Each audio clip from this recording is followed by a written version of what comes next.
Hallo.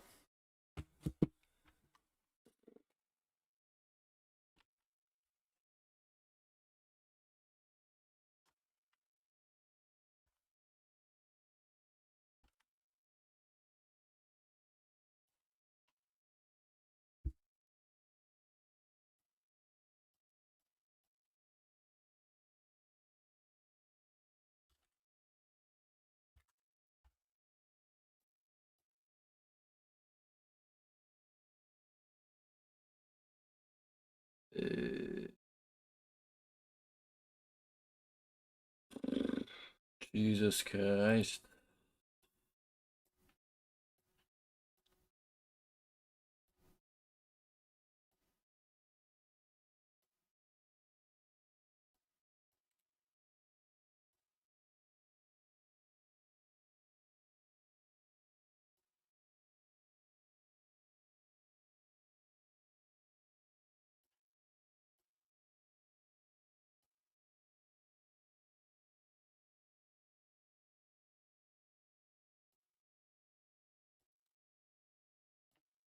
Hallo.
Oké. Het is veel problemen aan het zijn. Ik weet niet of dat je me hoort, Thibi? Ja. Alright, alright. Ik heb van alles geprobeerd. Maar nu zit ik eigenlijk op een ander YouTube kanaal even. Ja, ik heb vergeten op voorhand die livestreaming aan te vragen. Het duurt blijkbaar 24 uur. Dus nu zit ik even op een ander account.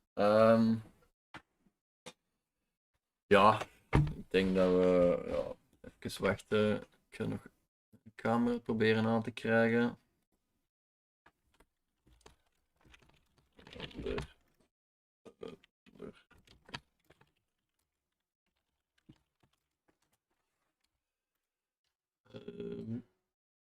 Oh. Ik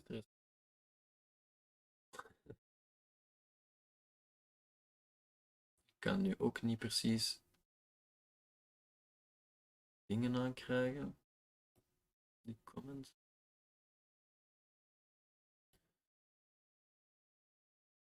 Ja. Ik zal hier even kort zetten. Dat kan.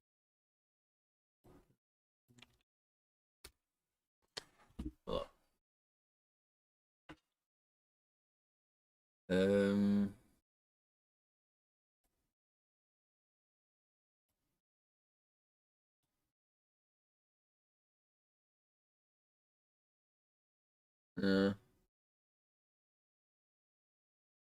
Kanaal heeft geen.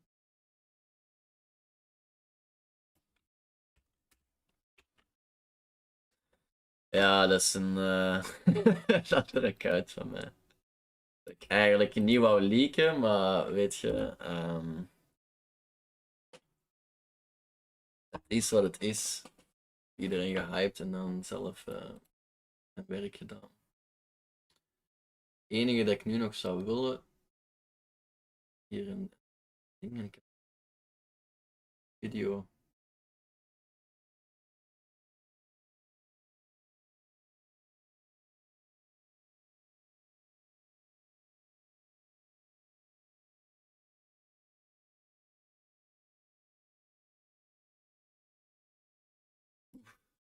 Ja, yeah.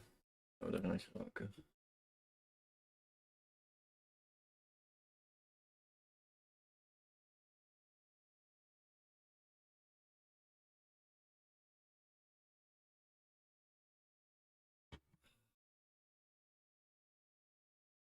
Jezus. Daar heb ik nog de verkeerde link. Daar heb ik nog de verkeerde link in dingen gedaan. Waar brengt mij deze?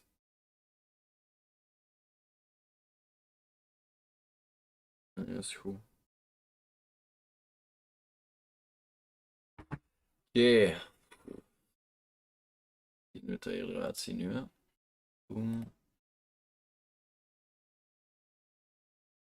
Wat?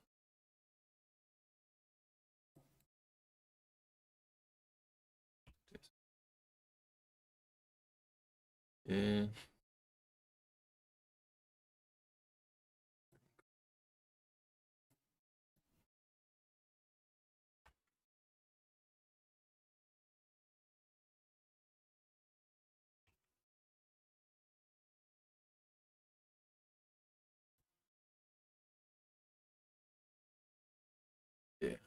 Oeh, dat ben geraakt. Wat is het?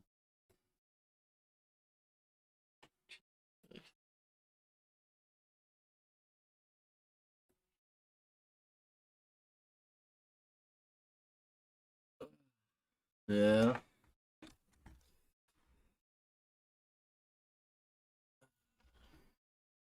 Yeah. Ja, ik denk dat we dan een gesprek met twee zullen hebben, zeker. Ik had het iets vlotter verwacht en ook iets. Ja.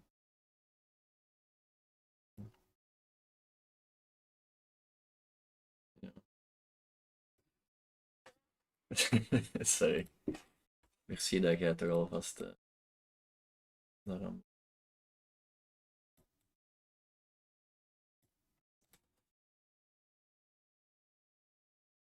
Voilà. Als mensen nog altijd willen joinen, kunnen ze nog altijd joinen. Oké. Wilt jij het in het Engels doen of denk je dat we best in het Nederlands even starten? Alright, then we do it in English, huh? I think we just, yes, I think we do it from the start this way, and then we can just grow and learn along the way. So, hello everybody, and welcome to the scuffed episode 1 of Before Tomorrow Begins. It's actually just a podcast to enjoy, like, take the moment and stand still and think about all the things that happen around us. We don't know all the things. We don't know all the answers, and sometimes life can just go on and on without any change or any ideas that are happening. So this is kind of a way that we can address some kind of problems and difficulties that we all endure, I think. We both have our own struggles, and I think we can learn from that. So I think this first question is a very good one in that sense, since that we all struggle with it, that we all have our own take on this topic. So I'm really glad that you brought this up, Thibaut. Really good one. So the first up.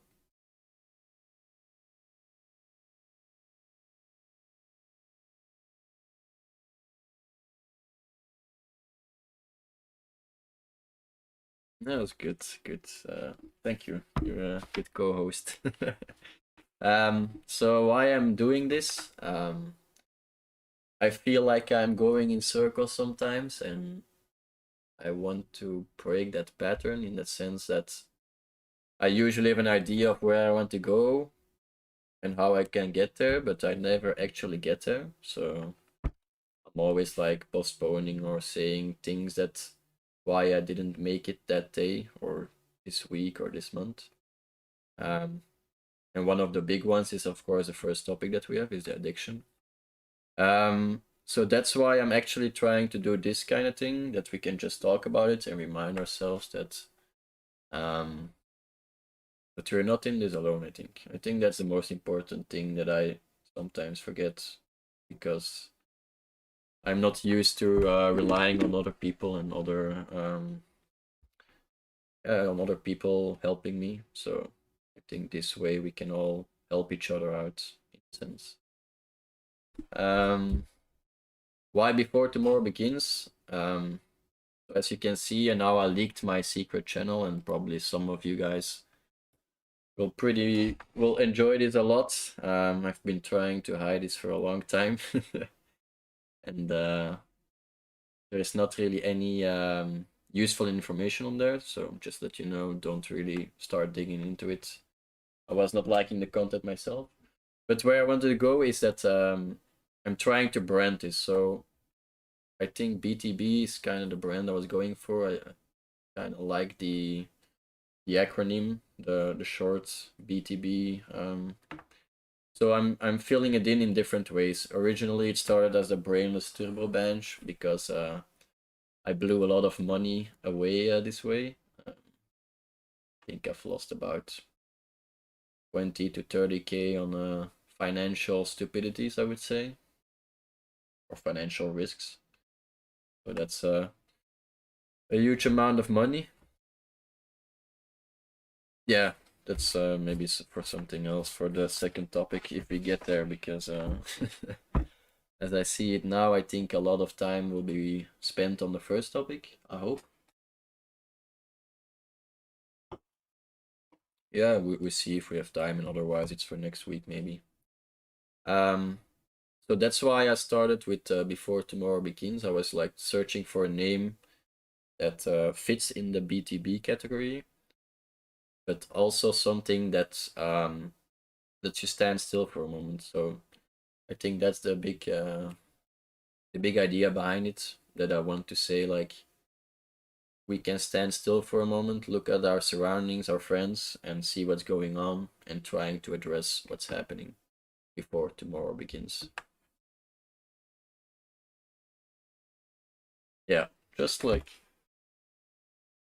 yeah, indeed, don't feed into it and try to make the most of the time we have now at this moment, and not um, deliberate procrastination for another time. I think that's the main takeaway of this name. Um,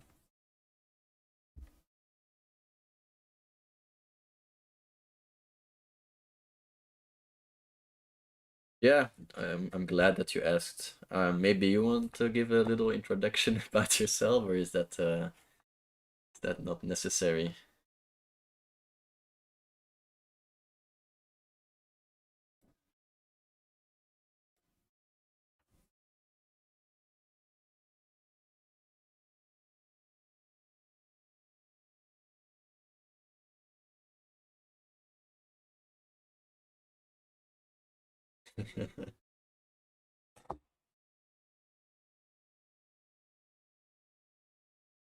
Uh,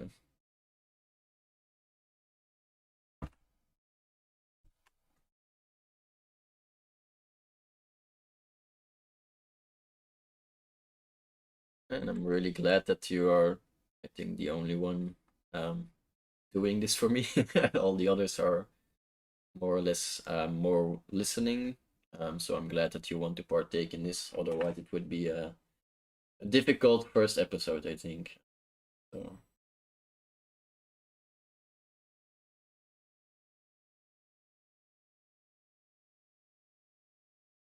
yeah, I think for this episode, it's really good that I have somebody to talk with and I'm not trying to do this on my own, I think. So I'm really grateful for that. Thank you, Thibaut.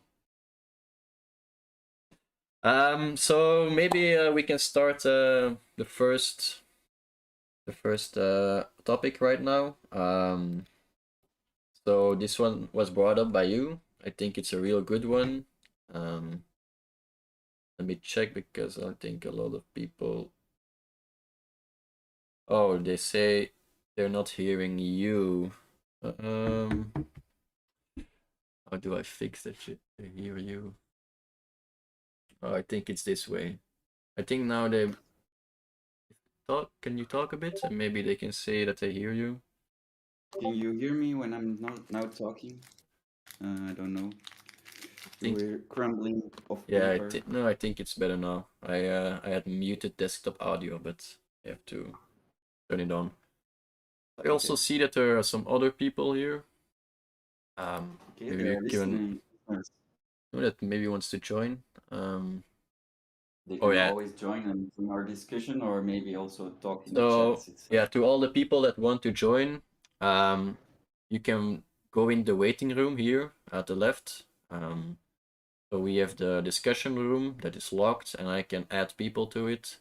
And if you're in the waiting room, then I can see okay they want to join, and then I can add you at the moment that feels good. So I think for now we'll just start with two, and if people want to join in or give their opinion or just want to be part of it, you're always welcome. Please do if you want and feel the need to, but also know that you're not obliged to. Like hmm maybe sad sometimes that we're just talking with two, but I think, yeah, I think I feel good about this, like talking with two already. Yeah, So, yeah.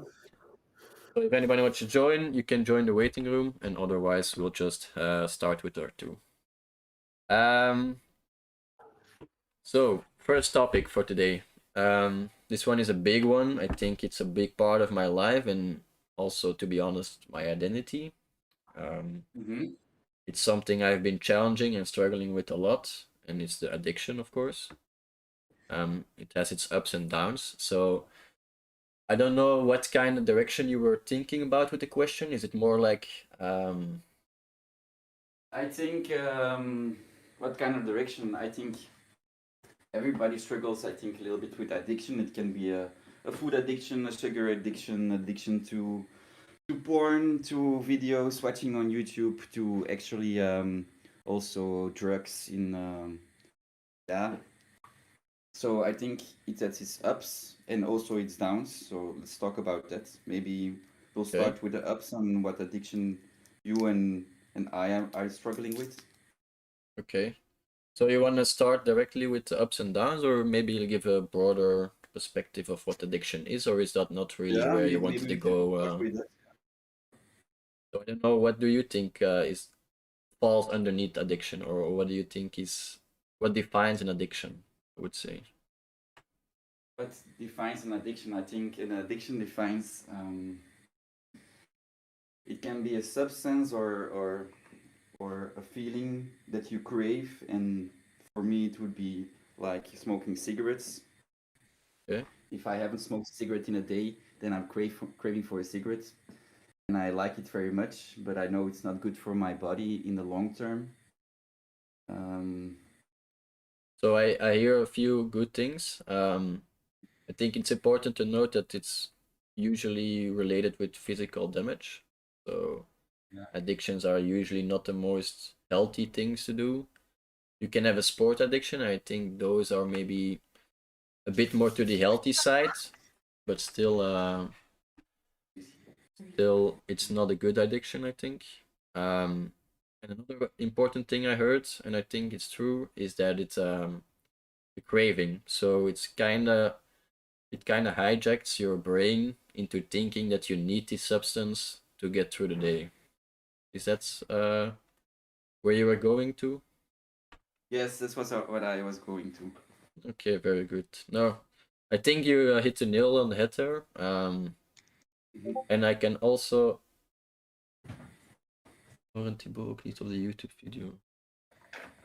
How is that also? Okay, how do I do this?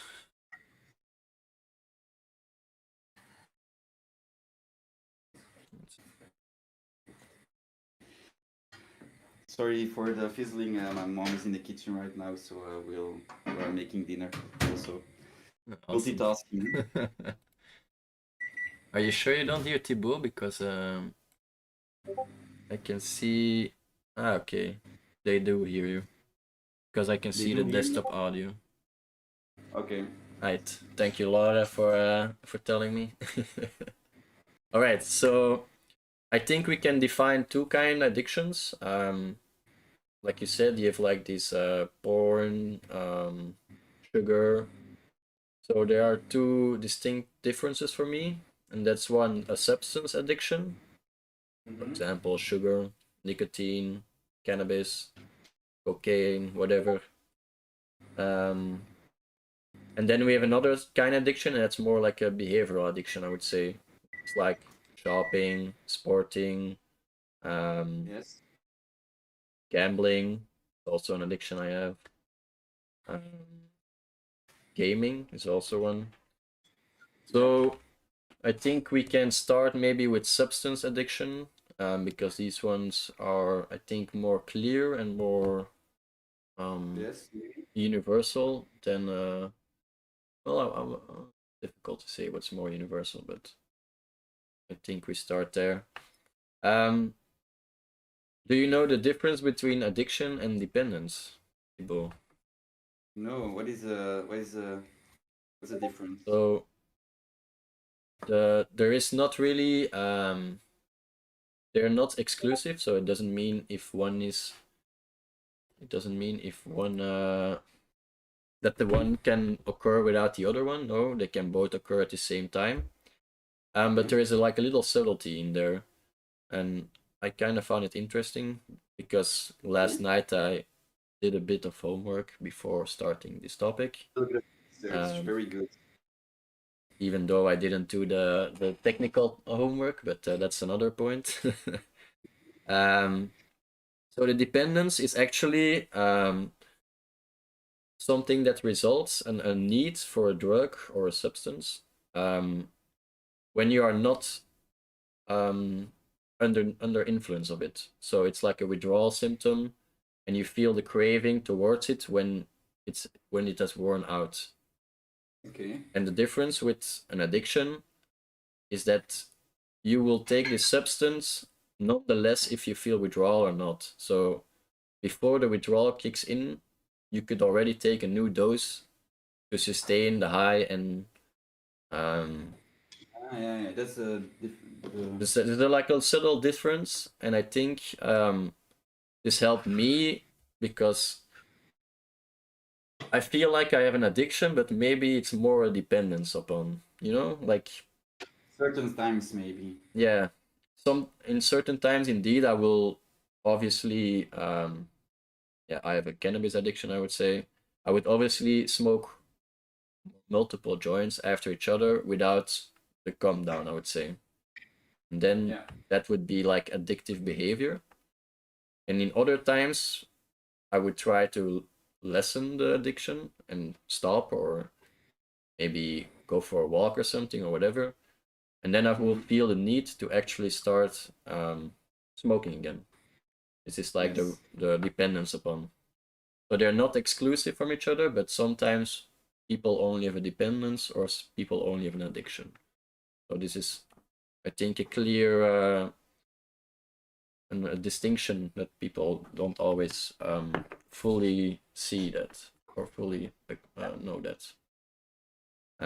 What would you say about cigarettes? How do you feel about that? Is it like something you have to continuously do, or is it it's something that you feel withdrawal to, and then you do another cigarette? Because I've always the possibility to buy another pack of cigarettes. I don't really feel the withdrawal, because when I'm out of cigarettes, I just buy a new pack, and that's really yeah. It's easy for me to continue my addiction. And when I'm feeling sick, I don't smoke very much. But when I'm not sick and I'm healthy, I can smoke all day long without having really problems. I'm still a young man, so that I don't Feel it right away. Yeah, I don't feel it right away.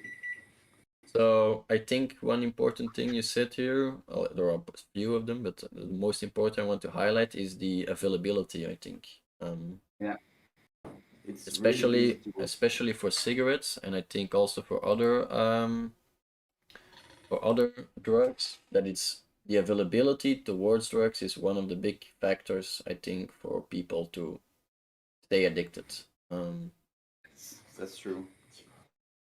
Even though, like, for example, for me then, even though that maybe the nearest dealer or coffee shops is a few hours away, I would still have the opportunity and the possibility to buy this. So the availability for me is also always there.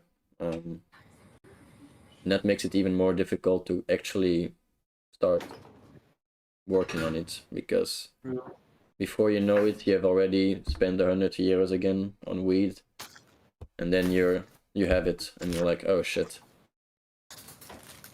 So I think that's indeed one of the big things for addiction. Maybe we can now go to the better parts, the ups and the downs of the. Yes. What the question was more about. This was a little bit of a back story or background information. What do you think the benefits would be for you for smoking? The benefits is for me personally, I like doing it because I smoke cigarettes, because it's nice to have a beer in your hand and smoke a cigarette on a sunny day, or evening, or in the evening, or when I wake up with a coffee. It brings joy in my life when I can wake up and have a full pack of cigarettes, and I know I'm not gonna be out of it for an entire day. That's a good feeling. I know that one. The availability and having it and don't have to worry about buying new is especially a very triggering one. Like, oh, okay, I can smoke and I don't have to worry about anything. I don't have to buy new things. I can just start the day good. Indeed. So I think for me it's pretty similar, but also not, because I think smoking is way more socially accepted, which makes it more easy to do in situations that, for example, smoking a joint would be less optimal. That's true. Even though that both are like I think people know me good enough to know that I don't really care about that too much. But there are still situations I can think of that clearly are different for smokers versus weed smokers. Yeah. So for me, the ups obviously is like a instant high. Like, I feel good. Don't have to worry about anything. Especially indeed when you have still a lot of left. You don't have to worry about getting new. You feel like all the problems in your life, for me, are minimized. So I think if I worry too much about something and I smoke, it will take the worry away. But this can also be like a bit counter. How do you say? This can also be like the opposite. For example, if I feel really happy and I smoke, my joy levels, I think, gets diminished. This sounds weird because you would say initially this would exaggerate or like elevate this, but I think I came to a point where it's not more about elevating your joy, or it's more about keeping a steady basis. And I think the best way for me to describe this is with paint. So I'm gonna pull this paint up. Let me put this out here. Yeah. So how I see is that people in life, they have their ups and they have their downs, and they have the ups and downs. So this is like time. Yeah. I don't know Nice. if you can see it, but you're also watching the stream, I think, right? Yes. So in the beginning, when you're like freshly smoker, you do the smoking the first time, I think it actually elevates your happiness and your good mood. So, for example, if I smoke weed the first times, I would actually have a higher peak, I think. So this is how I see initial smoking, and this is not a problematic one in the sense that it elevates the mood that you're in, and it brings it to a new level that you maybe have not experienced before. True. I think it's maybe also similar for cigarettes in that sense.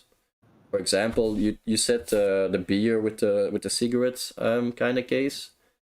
I think it also works for me that way, how I feel it. If I smoke a cigarette, when I'm drinking, I feel better, I feel happier, I feel more in the, how to say it, I feel like I'm experiencing more the moment. Yes, that's what I would say also. So I think for me, I'm still in this stage 1 for cigarettes, for example. Luckily enough, I don't have an addiction to cigarettes, or like I do have an addiction to weed. So in a sense, I do have an addiction to cigarettes, but I'm trying to separate these for the example here. I think the second stage of addiction is that you actually smoke it also on days when you're feeling less good. And this does not really help too much, but I think it does lower the amount of sadness you feel. Yeah, but maybe it also enhances the amount of sadness, because sometimes when I smoke, when I'm not feeling good, it's just to fuel my addiction. But after that one cigarette that I not even finished a whole, I'm feeling quite bad already, because it's not easing my it's not feeding to my well-being. Okay, that's a good point. Maybe I went too fast with this one. So you think it's also maybe more like this then? Sometimes it can be like this when I'm feeling not that good, but most of the time it's ups and downs. So it's like more extreme, maybe. Like if you feel good, it's more better. If you feel bad, it's worse. Yeah, something like this. Yeah. Okay, no, I can follow that. I think what I was saying was maybe already the third phase that I'm going with. So I think these situations, the first stage, these are the good ones, like drugs, and especially addictive drugs. They do have good properties, I think. And the important stuff is that they can enhance the good situations. I think when you're starting to come in the second stage, it becomes difficult, because now you kind of are addicted already, I think. Right? You know it's maybe not going to help your situation, but you want to take your mind off, and then the fear and the guilt kicks in that you did smoke when it was maybe not a good moment to smoke. What do you think? Could you repeat it one more time? So I think starting from the second stage, when you are smoking, when you're not feeling good, then it becomes more like an addiction, because you cognitively or you rationally know that it's not a good moment, but still you think it will fix your situation. And then you start smoking and you realize it actually enhances your fears and your guilt. That's true. Yes, I have that feeling, the same feeling. So I think these ones are when it goes bad, or like when you realize that you're getting addicted, and then you're like, maybe I should tone down a bit. But I think at that point you're most of the time already too deep. So what I was going for, and that is how I feel now, and I can give another example later. And Laura, don't worry, I'll come to your question a bit later, but I want to explain this point first.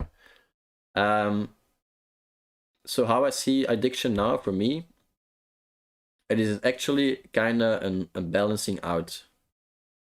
So when I have good moments, this will kind of balance out and create like a neutral moment for me. And when I have a bad moment, so I would say the resulting is something like this.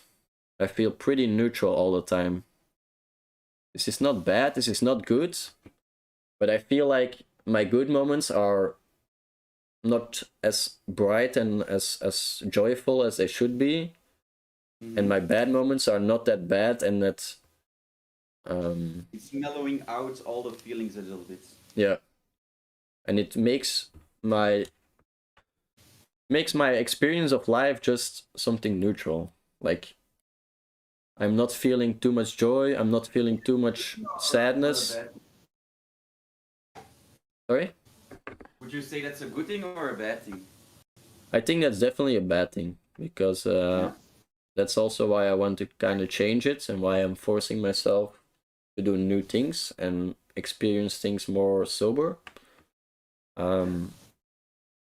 As I find this can be a good strategy for people that really don't want to achieve anything in life. I think if you just want to live and you want to have neutral experiences, you want to just get on with your time and forget the time and just move on, I think this is fine. And I don't blame people or I don't judge people for being this way, but I found for myself that I want to achieve more than that in life.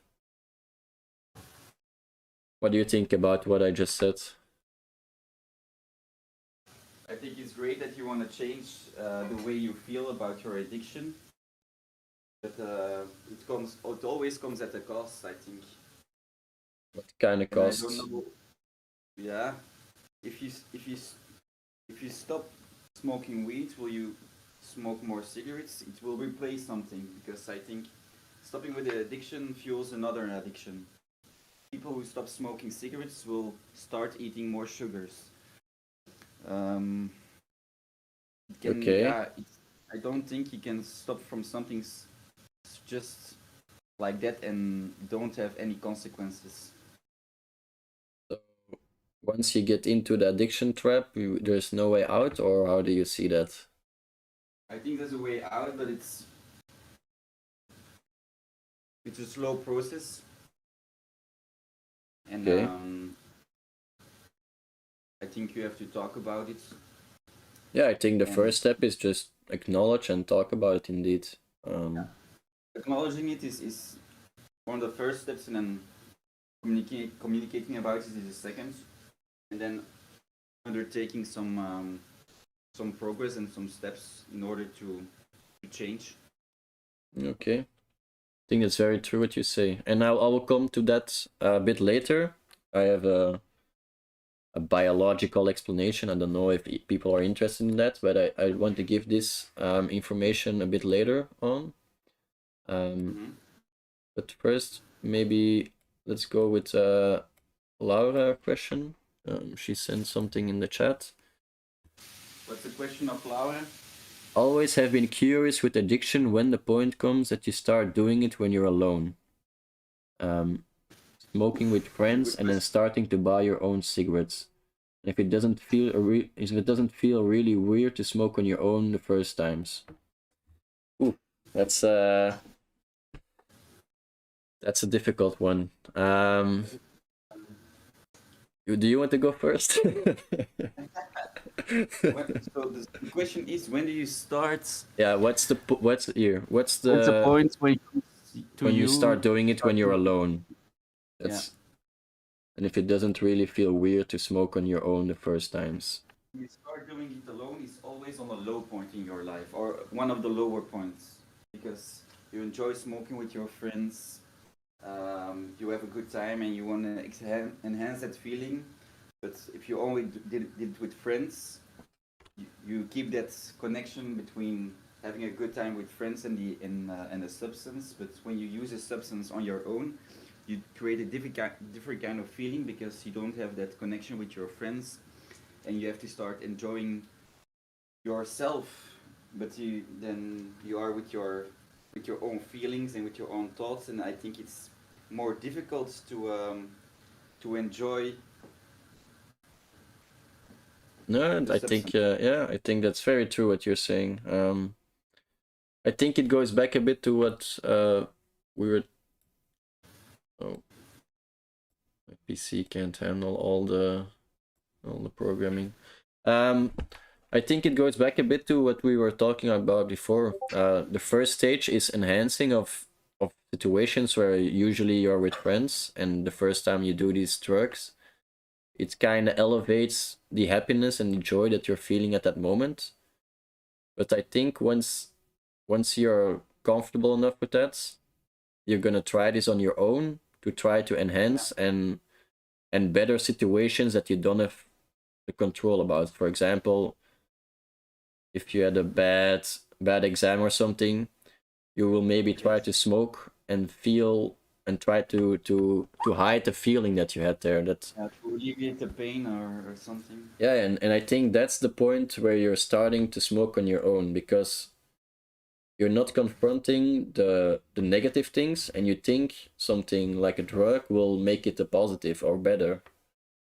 And I think Mm-hmm. maybe that's where you are more right before, that it actually enhances the bad situation. It's not making it less, but it becomes like a mechanism to try to cope with bad things, I think. And Yeah. for me, that was the point, I think, where I started smoking on my own. Um, Trying to Maybe we cope have with. to talk about one of the points in our life when we were smoking and not feeling good, and maybe give an example to the situation.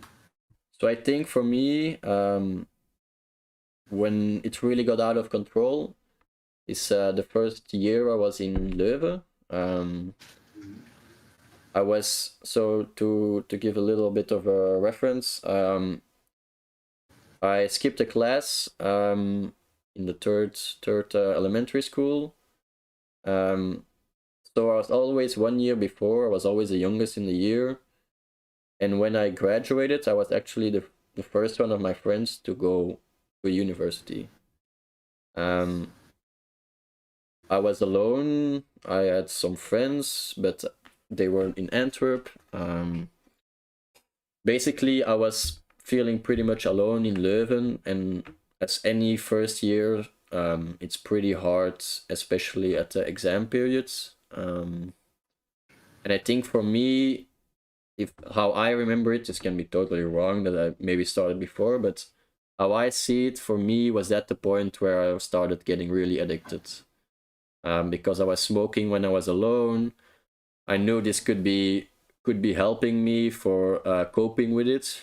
Um, Mm-hmm. Also, just gaming was combined with it, so I gamed and I smoked a lot that year.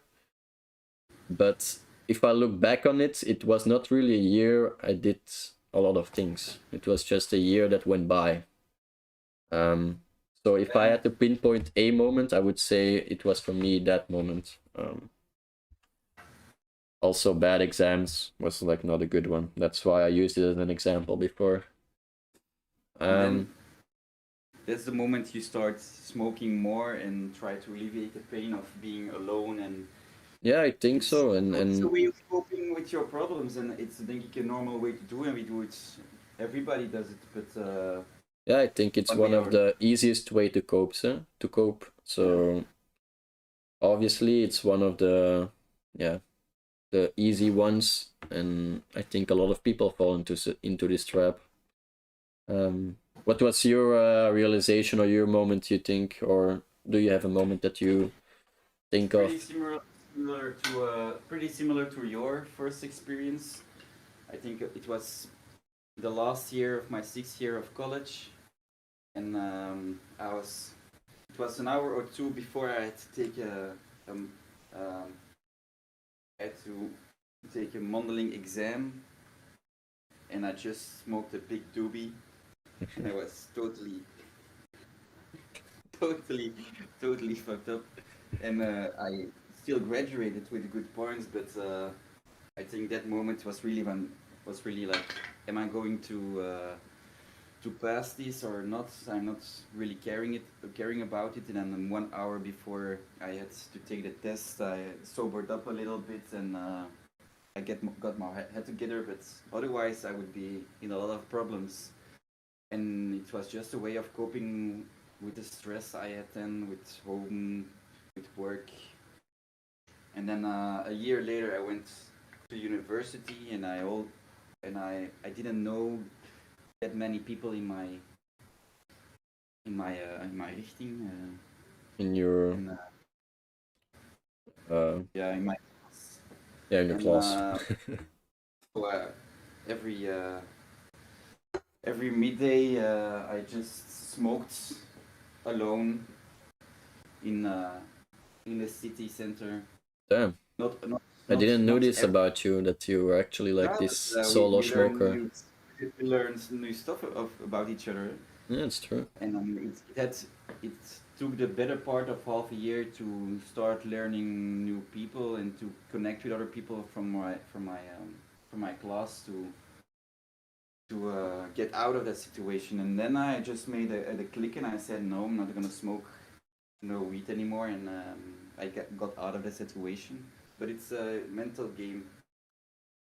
And then that's why you said before you don't think one addiction can go away. That's where the cigarette started, or how do I see that? Then I started smoking more cigarettes, and it was not like much, but steadily on, smoking a little bit more and more and more. And now when I'm at the point when I'm smoking like 3 packs a week, sometimes four. It's not little, eh? It's a little bit much. Yeah, no, I definitely get that.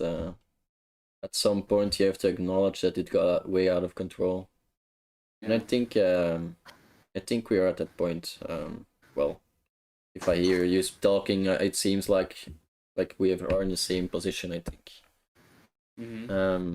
Different substance though. So I don't know what's more difficult, but I think cigarettes is a pretty difficult one. Yeah, So, it's not easy. It's not easy.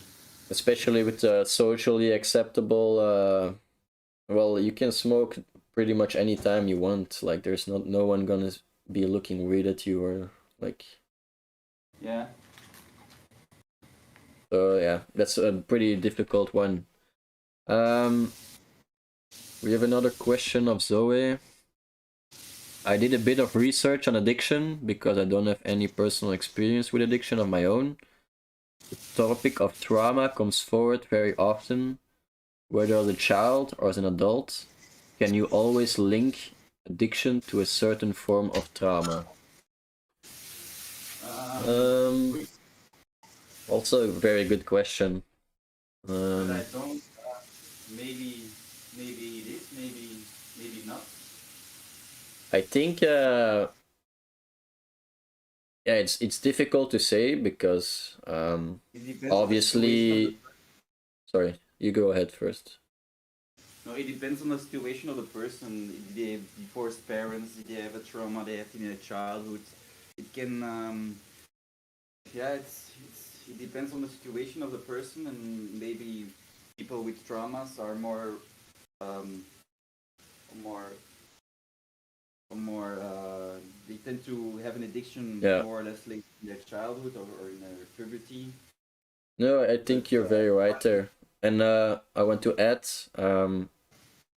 I don't really think it's much about the trauma itself, but more about the fears that come out of this trauma, I think. We all have fears, and some are exaggerated, some come up at a random moment, some fears are like irrational, and I think we all have ways of coping with these fears. Some will eat, some will smoke, some will go out partying, some will game the whole night, whatever it is. I think everybody has coping mechanisms to go confront to not confront these fears, and I think one of the big ones I think for us was also like not not confronting or not trying to get the best out of yourself. So I've always been somebody that I feel like I'm holding back myself. Like I don't want to try to test my full potential. I don't want to see what it is. So that's a this difficult that's a difficult way of living also, eh? yeah, I think it's well, everybody has their difficulties, I think. So for me, it was not that difficult in a sense, but now I'm at the point that it becomes indeed difficult, because I feel like I want to achieve more than I am achieving. Um, Mm-hmm. that's also one of the reasons I started being more open and direct about my addiction the last year, I think. Um, so I've always held myself back in that sense that I never wanted to test my full potential, because if I failed, I would feel like I was not good enough for myself or something like that. So I had always this excuse of, oh, but I'm a stoner. Like it goes kind of both ways. Like people say, oh, you're a stoner, but you can also use it as a cover blanket for yourself. Like, I'm a stoner, so obviously that I'm not a CEO yet, or that I don't have $1 million. You know, that's kind of a blanket that you can give yourself. And I think I want to throw away this blanket. What do you think about it? No, I think you hit the nail on the head there. Do you also Um, feel this with nicotine? I don't know. I don't have much experience with nicotine addiction, so that's also why I feel it's interesting to well, have different kind of addictions and see how I you don't see think it. I have this problem with nicotine. People don't really judge. I in a broad sense of the yeah. People who smoke, there's little there's not so the big stigma around it nowadays. Everybody has their opinion about smoking, but I don't see myself that I have to feel that kind of way that people are thinking of me as a smoker of cigarettes. It's another thing with smoking weed. People start saying he's a smoker. Yeah, everybody knows he's a smoker. What he's doing now, he's gonna smoke, and it's a label that you have on your name a little bit. Huh? Yeah, yeah. We put it just ourselves there, right? Like, Mm-hmm. and do you think it hides some kind of fear or something for you, or how do you see it? How do I see it? Did it hide some kind of fear? Or like I a think blanket for you to not achieve what you want to achieve, or what kind of psychological reasoning do you think there is behind it? is there a logical reason behind? I don't know. Well, I think addictions, for me, it seems like addiction is a coping mechanism for fears that you don't want to acknowledge or challenge, and that's why I'm asking if you feel the same in that sense. Do you have the feeling that you're not dealing with a fear that is maybe suppressed by smoking? I have had those fears, but I address them now, and I communicated about them, and I've made movies about it. I a reportage about it. So I have the feeling I have it under control, and I have addressed it. So I'm not I'm not afraid of the fear anymore. But I addressed it. you still have the addiction then, so now it's become separated from each other, you say? Yeah. Okay, okay. Yeah. No, it's interesting because I have not felt that way yet. Maybe I do in the future. I think that's interesting. Like maybe you're a bit further already than I am. I'm in his dealing with his addiction. Maybe. So I think what we can take away from this whole ups and downs kind of scheme here is that obviously there's like a short-term gain. Like in the near future, you feel better. You feel satisfied. You don't have to feel like you're losing out or something, or that you're not achieving what you want to achieve. But I think the obvious one is that in the long term that we are losing in that sense. That we're taking advantage of it by this addiction, and that we don't utilize the full potential there. What do you think? Do you feel like there's potential loss because of your smoking, or is that not similar for you? There is potential loss of my smoking, of course. In the sense that maybe your time is used differently, and your money, and that your mind is wandering too much about this. About smoking cigarettes, you mean? Yeah. I've heard a lot of stories about people who stopped smoking cigarettes, and they said, yeah, I was thinking too much about it. Like when I was smoking my cigarette, I was already thinking about the next one. I don't have that feeling. Okay. I when I'm smoking cigarettes and I have to work like 2 hours straight, then I tell to myself I've deserved the cigarette that I'm smoking now because I've worked 2 hours. But it can also be that I'm at home, stand by, waiting for a call to come. That I smoke 4 cigarettes at an hour because I have the time to do that. So it depends. So you're actually trying something I'm also trying, or doing something I'm also trying, and that's kind of rewarding yourself with your addiction. And I don't know what your opinion is about that, but I feel like this is also a tricky loop. Maybe I'll give a story about myself. For this one, I started working out about 3 to 5 times a week last year, and most of the time I would do this when I was stoned. So I would be smoking, I would feel guilty, I would go to the gym, and then afterwards I would feel satisfied that I did. So the smoking afterwards became more enjoyable, because I was rewarding myself that I went to the gym and that I did that. And I kind of conditioned myself in this way to appreciate the joints more afterwards. But I don't feel like it's something sustainable, if you know what I mean. Like, I think I want to also quit that idea of rewarding myself because I did something. I feel like the reward should come from myself and not from a substance that I can give or cannot give to myself. What do you think about that?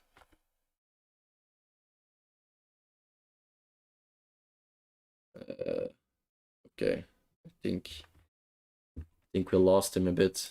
Hello? Ah, you're back. I'm back now. Yeah. Have you heard what I said, or I've heard everything you said. Yes. and what do you think about it? What was I saying? Yes. It's kind of normal that we reward something. We reward ourselves when we did something. Reward. I'm sorry for the pronunciation. No, you're fine. But if you get out of that stage of rewarding yourself, you do something, so you worked out, and then you can smoke a cigarette or smoke a doobie. You can also be happy when you just worked out. So when I go to and I'm feeling on the runner side. I'm glad I did my best at the moment. I want to win always at the worst medal. Your internet is pretty bad, so I don't think we understood the last thing you said. Maybe it's mine.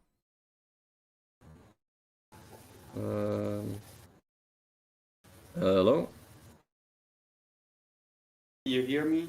Yeah, the internet was pretty bad, but can you maybe repeat your answer for it? My answer. Yeah, I'm sorry. The internet fell away. So you think it's healthy, or I understood a few parts of it. You think it's normal that we reward ourselves with something when we do certain stuff? It's normal. It's normal, but you have to. You don't have to do it always to reward yourself. You can also be glad because you did something that was great, and don't reward yourself with a. And I think that's the most the part I'm struggling with right now. I don't know about you, but rewarding myself feels very insignificant if it's not coupled with a joint or something. It's difficult, I know. Feels very like, why am I doing this? And I don't feel like I'm achieving the things I want to achieve, even though I'm on a better path, I think. But it's very difficult, I think, to reward yourself with the addiction that you're trying to lessen. It's a tricky slope, slippery slope. Yeah, the internet is bad again. Sorry. You hear me? It's tricky. Yeah, it's really bad. I'm not sure. I think it's at your end. It's my position of my computer maybe way better. Is it better now? A bit. Maybe it should be better. Yeah, now it's better. Okay.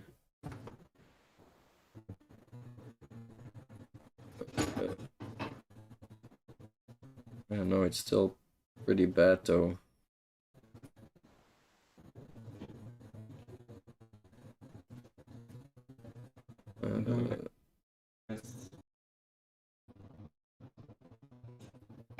Yeah, I don't know how we can fix this.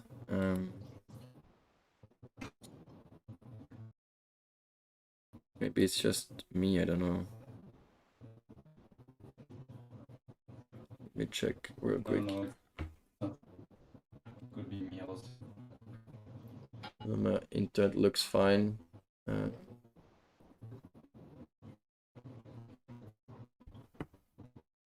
Maybe you can join in on your phone on the 4Gs, or is that not a possibility? A certain possibility. I will open the Discord app. 1 second.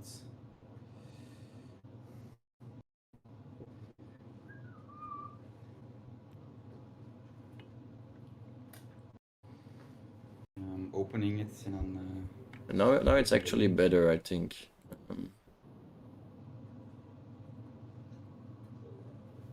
Hello?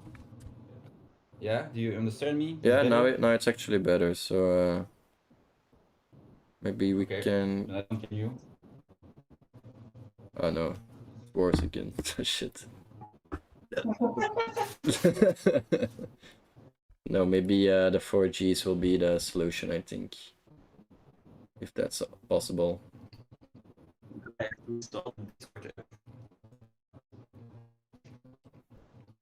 So, in the meanwhile, Wealthy Boys trying different stuff. I wanted to show something I found last night. So, boom, boom. It's actually some kind of glossary, so explanation of different kind of terms surrounding addiction. Okay. And these are like, yeah, important nuances or like different nuances about addiction. So addiction is like this is all really theoretical, but I just wanted to share this because everybody talks and have heard these kind of terms, but not always as clear as what do they mean. So an addiction is a biopsychosocial biopsychosocial disorder characterized by persistent use of drugs. I don't know why it says including alcohol, but obviously alcohol is a drug. Despite substantial harm and adverse consequences. So even though we are aware of the harm and the adverse consequences, we still want to take these kind of drugs. And I'm in front of it with my camera. Let me give a second. So even though we know it's harmful, we still take them. An addictive drug is a psychoactive substance that with repeated use are associated with significantly higher rates of substance use disorders. So this is really theoretical, and this is why many of the addictions are not really medically how do you say it, medically acknowledged yet. They need to have these kind of standards that they're like repeated use, that you want to take more of them, that they have an influence on your brain behavior. And these are very these can be very subtle. For example, in chocolate addiction, this is very difficult to track and understand this addiction, or like need for it. Let's call it a need for it right now, because it's not officially recognized as an addiction. But these can be very strong substances usually that fall into this category. Dependence, we already talked about it. Then I want to say drug sensitization. The escalating effect of a drug resulting from repeated administration at a given dose. So when some drugs are administered, for example, you can say if I drink more alcohol in the week, then at over time I will become better equipped to drink alcohol. I will not get drunk as often. But this is actually not true for the majority of the drugs. They found out that drugs in the beginning actually decreases your sensitivity, or decreases your tolerance against it. So when you're starting to use a drug in the beginning, it will actually be more stimulating and more the effect will be bigger in the first uses that you do. So this is not, it's not like the first time is the best and then afterwards it goes down. No, actually go up in the beginning, and then you reach like a certain peak, and after that peak you start to habituate, and then it will become less. It is like an important distinguishment I want to make. That's why in the beginning drugs are really addictive, because you feel better, and then at some point you have the turning point, and then it becomes more of an habit and more of a thing that you need to take to feel good. I think, yeah, the other ones are maybe not that interesting. But maybe we can go now to the more molecular kind of way, or the mechanism in how an addiction works. I don't know, Thibaut, do you think it's interesting or should I skip this one? I'm checking this one, huh? Sorry? I'm checking it. Do you think it would be interesting to talk more about the biological effect of an addiction, or do you think it's maybe overkill in this question? Maybe it's a little bit overkill, but if you have an interesting point to point out, that would be helpful. I think I'll quickly go through it indeed. Maybe not in the way I was thinking. But the most important part is actually where it's what kind of effects it's working on. So all addictions work in the center. This is the hypothalamus. It's like a banana-shaped thing in the center of your head. And there you have the nucleus accumbens. I know the name and all the things don't mean shit to you guys. But the important thing is to realize that two kind of pathways arise in these kind of zone. You have your serotonin pathway and your dopamine pathway. So dopamine is known by people for rewards, pleasure, for your motor functions, and serotonin is more like mood, memory, and processing, sleeping, cognition. So basically, this is the link between how your brain works and how your hormones are being produced. So impulses from the brain are being converted into hormones here, and that's the important thing I want to take away, is that addiction actually triggers these hormones of being released and not released. So in a sense, drugs will work on this region. It will increase the amount of dopamine that is released, but it will decrease the sensitivity for your for dopamine that is created by your body. For example, we were talking about before that not all that if you do something that is not linked to this reward from your substance, that it doesn't feel as good as before, or that it doesn't feel as good as you think it would be, because actually the drug itself reduces the pleasure that you can feel from other things. Do you understand that, or is that maybe a bit too far already? It's a little bit far, but I understand it. It's but we're not in school right now. No, it's true.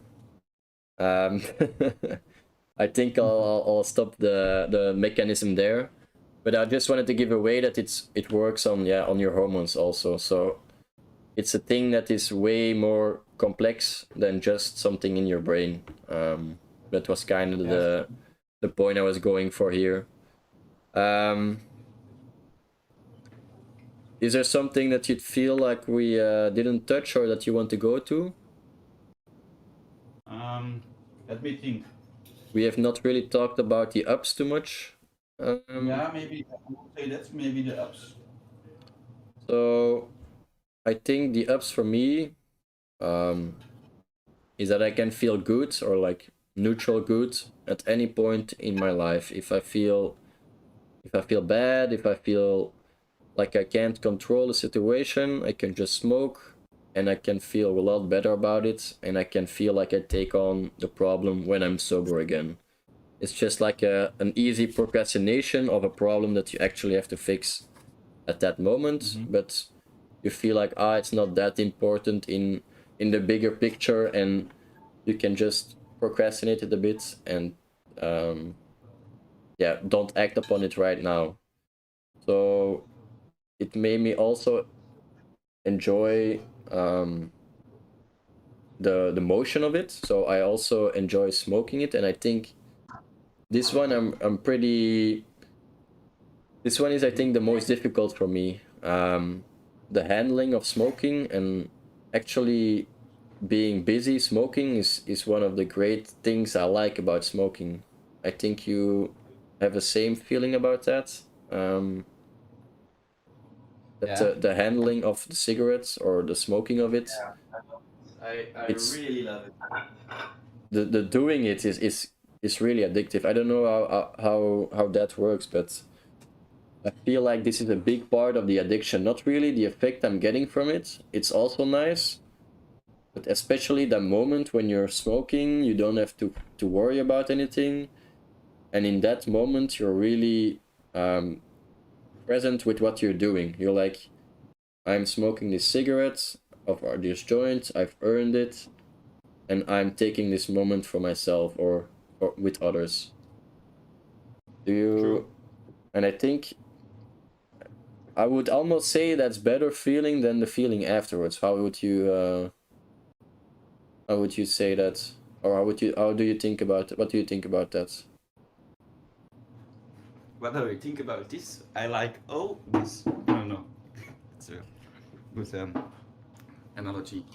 Um, Now I just made dinner while I was talking to you, and I'm enjoying my dinner. But you know what I'm gonna enjoy even more? The cigarette after my dinner. That's gonna be the best cigarette I have today. Are you already looking forward to it? I'm looking forward to it.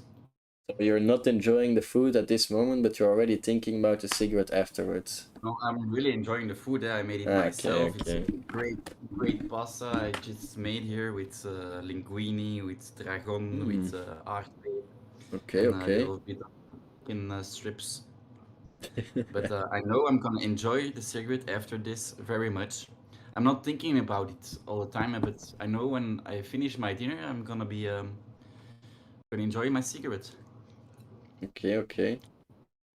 That's also weird, like that one addiction feeds into the other one. It becomes like a train of addictions, you know? You're enjoying Yeah. something and then you think about the next, you're drinking a pint, and when you're drinking, you're thinking about the cigarette that comes afterwards and how that would be very nice, and then you go smoking, and then you're already like, oh, I can drink more and And enjoy it's more. also the handling. It's a handling also of it. I'm gonna take my pack out of my pockets, take my lighter out of my pockets, take the cigarettes, put it in my mouth, and then light. Uh, oh, you fell away again, I think. Um,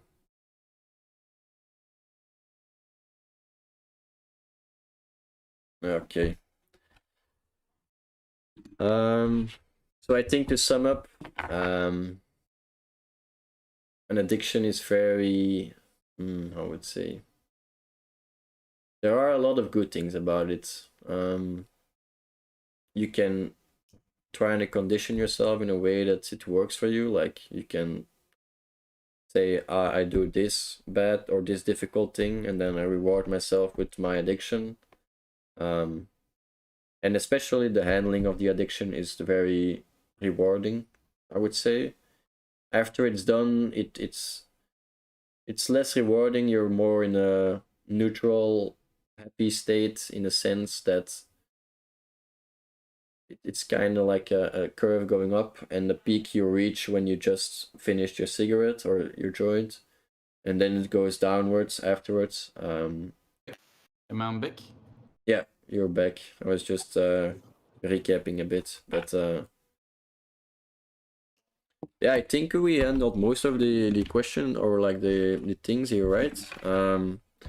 I wish there was someone that doesn't have an addiction, so that we can have like a different uh, uh how you say it, Another point of view. another point of view indeed. But I guess that's not for today. Is there anything else you want to say, or do you I think we think covered it we well? handled. I think we handled the question well. Um, Um, so what are we gonna do? Or what are your next steps, or what is like something you say? This is where I want to go. I, I, I have never started stopping smoking cigarettes. I've said to myself I want to stop before I'm 30. This is a step I want to undertake in my life. Before I'm 30, I want to stop smoking cigarettes. And I'm think, Okay. and I'm And why thinking 30? because I read a study about scientists who said who researched people that have smoked their whole life and people that haven't smoked their whole life, and the conclusion of the study was that people who stop before they're 30, they have the same function and life expectancy on their 70. So if you Oh, stop damn. smoking before you're 30 and then you become 70, you're the same person as someone who has never smoked in his life. So that's That's that's the end goal. that's the end goal. And you think you can just stop it like that, or what is the plan? You're gonna quit? Are you gonna do it less, or? That's a good question. Maybe cold turkey. I'm not thinking about it. Maybe I'm reading a book. Maybe a podcast about stopping smoking. Maybe there is someone who wants to stop smoking cigarettes with me. That would be also be nice. Then you are together in your struggle. Yeah, there's no plan yet. So like it's more about. I think that's um a good method that you said there called turkey. But I don't know if it works all the time. So for me, I don't think it would work. But I've seen people for who it worked. So I think you need a lot of systems in place to make it work. Maybe. If I can give you one advice, I'm not saying that I know how to to quit an addiction. Definitely not. But what I'm trying now,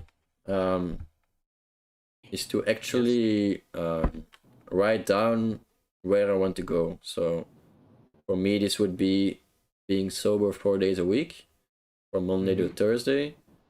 And every time I achieve that, I think I yeah I think that's a win already. You know, I don't have to quit it. I don't have to.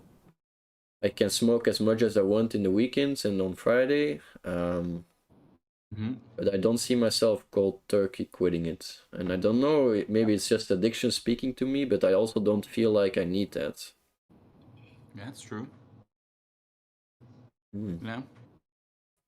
But yeah, I don't know if it's gonna work, man. I'm just second week in or something. Well, I've been actually busy with it for months. I That's started good. I started not smoking like the first month 1 hour a day, the second month 2 hours a day, third month 3 hours a day.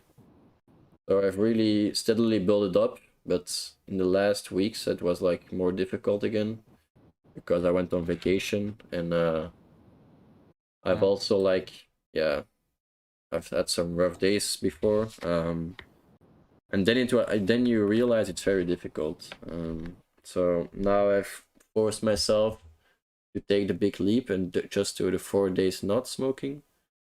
But we'll see about how that's going.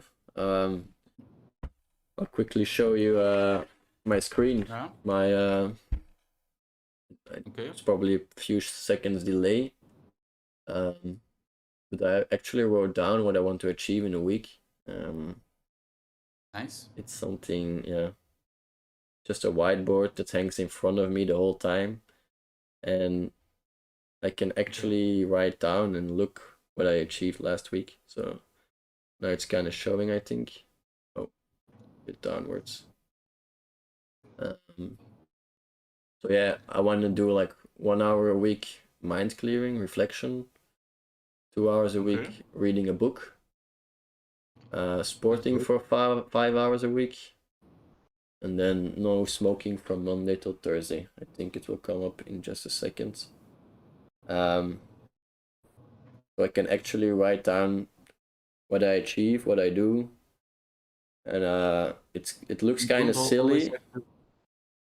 Sorry.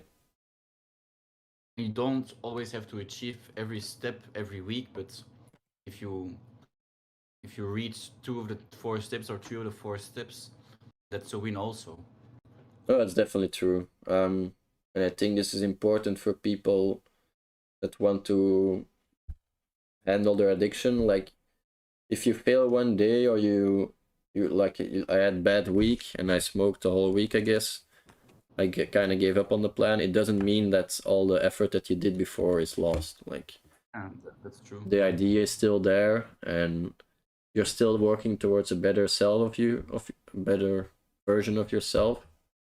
um but sometimes it feel like what am I working towards, you know? I don't know if you feel that way yet, because you haven't really tackled addiction yet for your part, I think.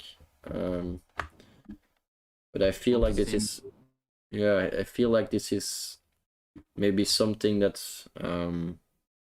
becomes more relevant when you kick the addiction. um Yeah. that you question your choices, and that you're back at your sober self again, and you have to deal with all these problems that you were kind of pushing away or not addressing fully. And I think it's difficult to pick up on that. It kind of feels like a whole mountain that I have to move. It feels like that, but every time you take a step, it's a step forward. Huh?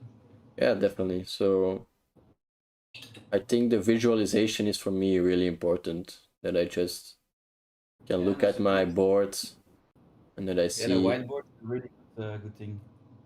Yeah, I can just see, okay, this thing I've done this week, I've completed that.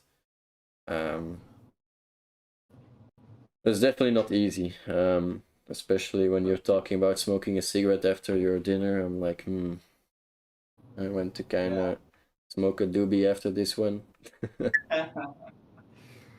It's not easy, but life. Life is not easy. Eh? No, that's definitely true. I wouldn't want it easy, otherwise I would be happy already.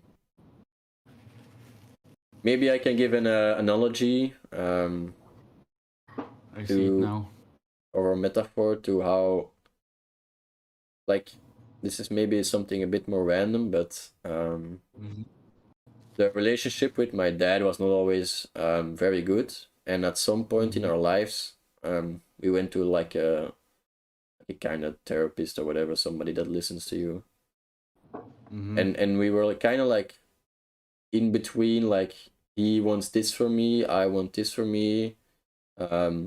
I see a different path than he's walking, and he says like my path will end up in failure or whatever, that I will not achieve the things that I want to achieve. And I get that as a dad, that he's like, he wants to have the best for me, and that he feels like I was going on a bad path. And in a sense, he was definitely right. But where I wanted to go with is this kind of analogy that that this person, this therapist, gave to us.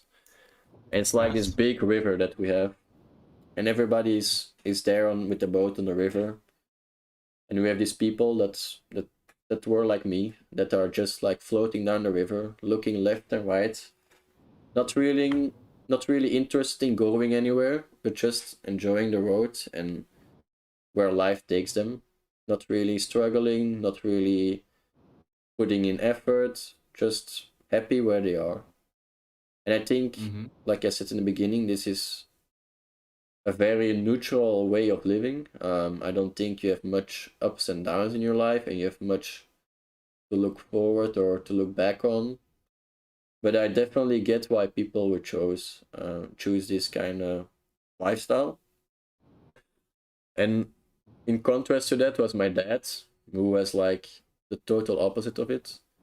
All his whole life he has been rowing and pedaling from one side to the other, trying to get that, and he's always busy trying to get the next thing, trying to complete the next thing. He finishes something, he goes to the next thing, and that was like a lifestyle that really did not. I could not see myself doing that. Like, I want to enjoy life. I want to sit back. I want to relax, smoke a joint, and appreciate what I have. And this was very visual for us of how we're living. And I think this is a good analogy for how addiction is. Like, we can be this kind of boat going down the river, not really caring, just accepting where we are and where we're going.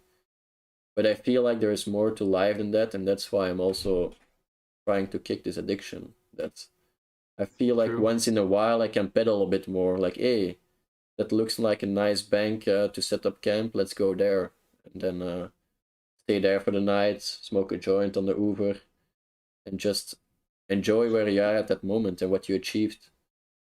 So I think that's kind of the way I'm going forward. That I want to put in effort, even though it doesn't take me anywhere directly, even though it doesn't give fruits immediately. I think putting in effort and seeing where you get is just the first step towards actually kicking it, I think. True. So yeah, that's the last thing maybe I wanted to share. Maybe you have something similar or a wisdom that you said this helped me in my life, accept or like that was addictive to something or That's a good analogy. yeah, I just wanted to share that because it really helped for me, my dad, to like kind of accept each other. Like, okay, he's this way, I'm that way. And as I grew older, I kind of want to be more like him, and I think he wants to be a bit more like me. Like, I see that he's really trying to take more time for Trying to understand themselves. you. Yeah, and that he sees a value in how I was living, and I see the value in how he is living. And I think that way we're kind of growing a bit closer to each other in that we understand each other better, and I want to achieve more things in my life, and I think he wants to relax and calm down and take a step back sometimes more in some more times in life. So yeah, I don't know why, but I felt like this was a similar view of how addiction can work on you, and how it can visually represent your life in that way. Um, a big river going forward. But yeah, Because maybe you visualize it very clearly. Yeah, that's nice to visualize it. It's a good way of yeah, thinking but about it. it's not it's definitely not a solution. It's just Mm. how do you look at it? Because yeah, your dad views it a kind of way, and you view it a kind of way, and you have different mentality about it. But when somebody tells you you have to look at like this, it gives you another perspective on each Yeah, other's lives, and it was that's quite interesting that indeed like a outside a person could actually paint such a visual picture for us. I think it really helped us that day, and yeah, don't know why I wanted to share that, but yeah, like I said, I think it's a good analogy for how people with addictions are living and feeling sometimes like they're just flowing down the river and kind of losing control about their lives. I think, especially for me though, I felt like I was losing the things I love and the things I want to achieve in life. So that's why we're here. I guess that's why we're doing this stream or podcast, whatever. But yeah, maybe that's enough for this topic. What do you think? I think it's good to end this topic on this note. It's a positive note. Yeah. Do you also feel like talking about the next topic, or is it for you like I want to take a break, take a safka, and I'm already taking my stuff here. I'm taking a break. oh, okay, Um, okay. I'm I'm very smoking my jealous. cigarette here outside. I'm very jealous. Um, But so maybe we can talk about the second thing a bit, or what do you yeah, but think? I don't have a lot of time left anymore. I have like 10 minutes, and then I have other things to do also. But Okay, I think we can uh, say that this was a very interesting topic. So I'm thankful, grateful that you were willing to talk with me, and that this was not a monologue of me about my own addiction. And that you could also, true, I think podcast needs to be a discussion and an open conversation between people, and I hope to be on the next one also, or with somebody else, with more people, and then Yeah, we can definitely. learn from each other. Yeah, I don't know if people are joining today anymore, but otherwise maybe we can end this on this topic. Just it was a good intro. I still have a lot of technical issues I need to fix until the next time. Yeah. Also, I want to have a camera for others because I see you're trying to use a camera, but it's not coming through for some reason. Yeah. With me, now it's coming through, but to others, it's not. Yeah, I don't know why. On Like, YouTube, I see you, but on the Discord, I don't see you. So it's no technical yeah, it's difficulty. because I overlay this now on my streaming application. You can see I will move the camera a bit, so you can see that it's actually trying to search for you, but it cannot find you.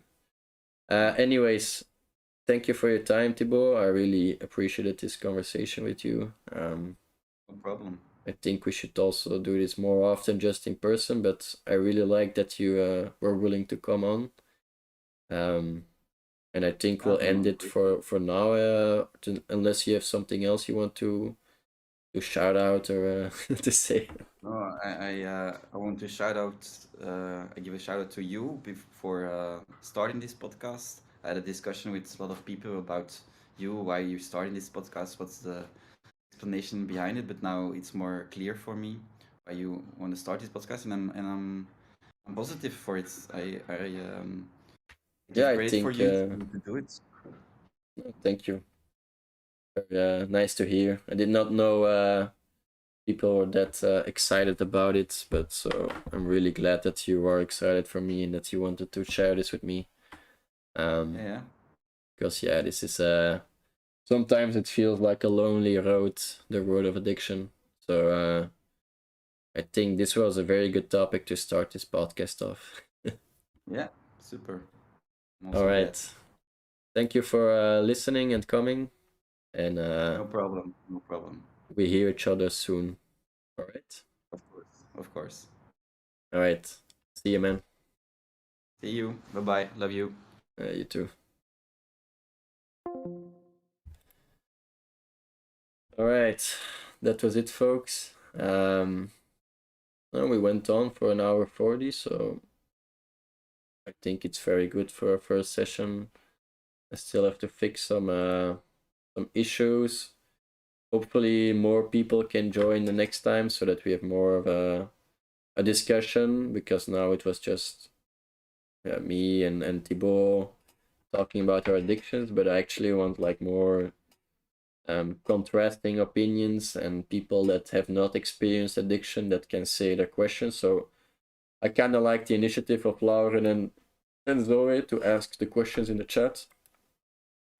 This is a very good way if you don't feel like coming on, but you do have a question about it, that we can address it this way. But anyways, thank you for listening. Hopefully we had some useful things to say and that you don't felt like it was a waste of time. And otherwise, it was not a waste of time for me already, so we got that going.